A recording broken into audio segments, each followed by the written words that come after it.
Back when they were punishing the first concubine and the third concubine for their actions, the male lead was the one who was giving the punishments. And he was worried he was being too vicious, too cruel, that the main character might not love him anymore, might turn against him. Instead, he realizes it didn't turn the main character against him, it turned the main character on.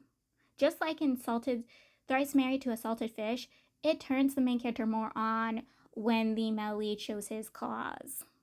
The main character had told the male lead about a all male wives club, and so the male lead goes to it. And this is right after he got rid of the third concubine, second concubine, and stripped the first concubine of her secondary wife position, and everyone's admiring for him, but there's somebody who's jealous of him, and he's been jealous of the male lead for a very long time. Back when they were in school, and the male lead was intelligent and brilliant and had the admiration of all their classmates and their teachers. And the position the male lead got from that test he took, I'm not sure. Did he get a position? I don't know, but he got a title. He got a name from doing this test. He passed a exam and was planning to take another exam before he was basically married off to the main character. I'm not sure. Can you guys explain what that was? But yeah, this dude's super jealous of the male lead. He tried to humiliate the male lead in front of everybody by saying, bring up the story of the Revenger and saying, oh, the main character chased someone down, brought her into the household. It was very public. It was very well known. Basically using this moment to humiliate the male lead. And he already did that by not basically kowtowing and bowing to the male lead as an elder in the position of being a prince's wife, which he got onto by a cousin of his who was also at this event, because there is a lot of wives at this event who have connections to each other's and relationships and family connections, all this sort of stuff. But yes, he will not let this go. But again, he is slapped across the face when the main character shows up, and he makes sure that everyone knows how much he adores and loves the male lead. The male lead stepmother wanted to marry his sister off to the fourth prince. And another household was going to do this too. And the two households were fighting over whose daughter would get into the position as wife to the fourth prince.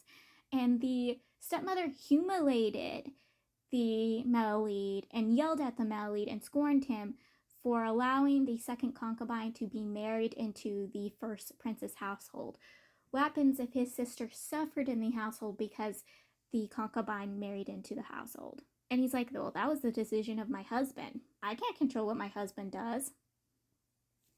Well, the sister isn't chosen, and this humiliates the family because rumors were going around about her being chosen, that she was being elected, because his aunt was the one telling people. And so everyone's like, oh, this family has a big head, and they lost. They ended up not marrying their daughter to the fourth prince. After his daughter isn't chosen, but the other family's daughter is, because again, this daughter's family has a connection to the empress, the stepmother of the main character's family, and the male lead's dad realized he's been played. He's been used. And since he married off his son, his actually only intelligent son with actual skills and abilities, off to the third prince, the main character, it was a ploy by the empress to get rid of his family, to basically break any connection and relationship they had and keep his family from advancing.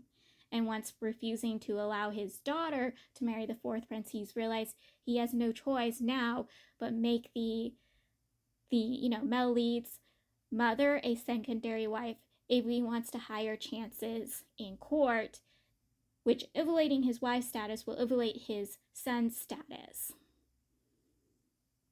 I know I did not explain that well, but I don't know how to explain it. But yeah, the empress wants to get rid of them in a way, just doesn't want to have any connection with them anymore. So basically she has his son marry off to the third prince, which keeps the third prince from getting into the throne, but also keeps them from advancing in court. I don't know how that works, but I guess it keeps him from being able to marry. I don't know. I need someone to explain this part to me. I do not understand it.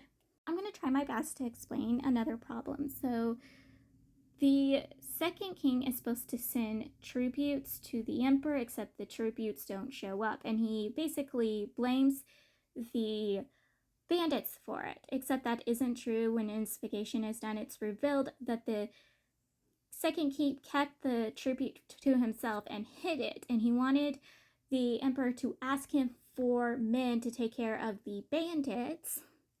And so he could tell the emperor, hey, I'll send you men if you cut my tribute in half. So I don't have to send you the same amount of tribute I have to send all the time.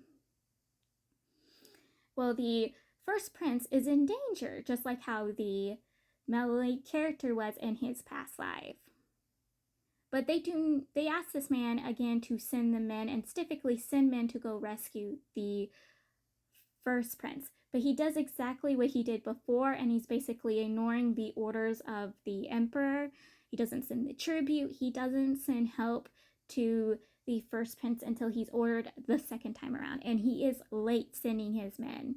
They asked another group of people to send help to go rescue the first prince, and the first prince is rescued. Because again, the first prince was sent to take care of the bandits, just how the main character was in his past life, and just like how the main character suffered the entire time the first prince was suffering, and he needed someone to come rescue him. Unlike the main character, who handled the issue and problems himself until he dragged himself back to court and was severely punished, severely scorned for his actions in the battlefield of taking care of the bandits. So now the emperor really wants to get rid of the three kings. So the second prince, he goes out on a mission. The main character, being worried for his brother, sends 2 bodyguards with his brother, and thanks to those bodyguards, his brother was able to come back home alive, but badly, some sort injured. The emperor does have his suspicious eyes on the main character, but the main character is able to ease him away from putting suspicious eyes on him.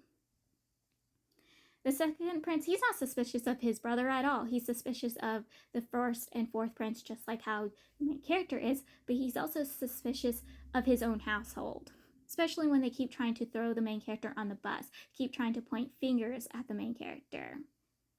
So yeah, he's suspicious of everyone, typically his own household, especially in court when they try throwing the main character on their bus and the emperor has to put them in their place.